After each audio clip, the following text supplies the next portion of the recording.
Yes, running fans, welcome back to This Week in Athletics. My name is Lloyd. I'll be your host for today's episode. And as always on Trackster, we are here every single week bringing you the latest athletics news from the previous week from around the world. We're going to kick things off with British superstar Amber Anning, who smashed the British indoor 200 metre record this past week with a blistering 22.60. She took the record from superstar commentator Catherine Merry, and the next day she came back for the 400 and ran a new personal best in 50.56. Amber Anning is a name to watch in 2024. Molly Caudray soared to new heights at the Meet in Delure in France this week, not only taking the win and setting a new personal best, but she also set the world lead in a height of 4.83 meters.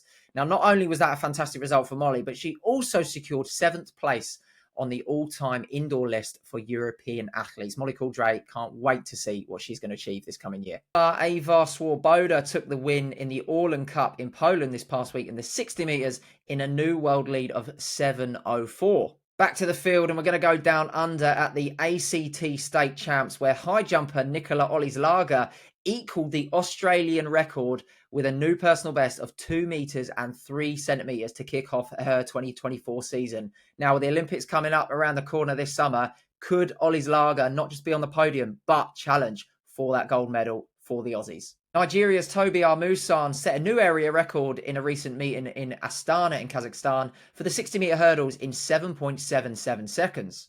Now, we spoke about it on this week's episode on the Trackster podcast, but the Boston University John Terrier Classic was an absolute meeting for the ages. We know the track's fast. We knew that the start list was stacked, but I don't think any of us expected the flames that came on the night. It was Adrian Wildschut who ran the fastest on the night in the men's 5K, taking the win in the A race in an Olympic standard of 12:56.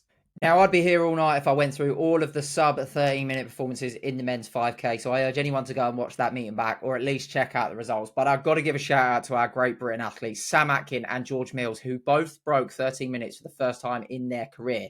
Now, Sam Atkin was a 13:03 man, so running 5 seconds faster, it's not overly surprising. George Mills, he actually debuted in the 5K on the track last season, running 13:18. So to take 20 seconds off his personal best in his first indoors 5K just shows you the caliber of the athlete. Now, this guy is a 3:47 miler and he runs out of the on-stable from the European group.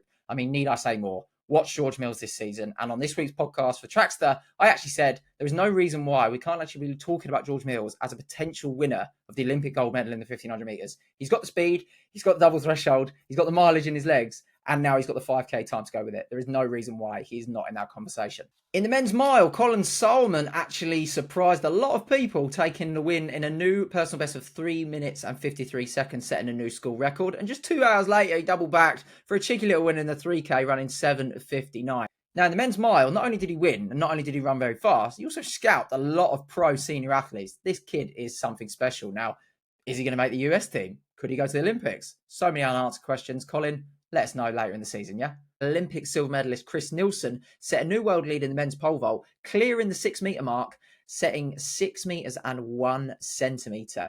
We all know about that 6 meter barrier. Once upon a time, it used to be super impressive, but then Duplantis came along and he does it in his sleep. But that's nothing to say that it is still not an impressive mark. So it'd be interesting to see whether Nielsen can challenge for the medals this coming summer at the Olympics in Paris. And that's a wrap for this week in athletics. Stay tuned for more thrilling updates from the athletics world. Have a fantastic week, track and field fans, and we'll see you next week.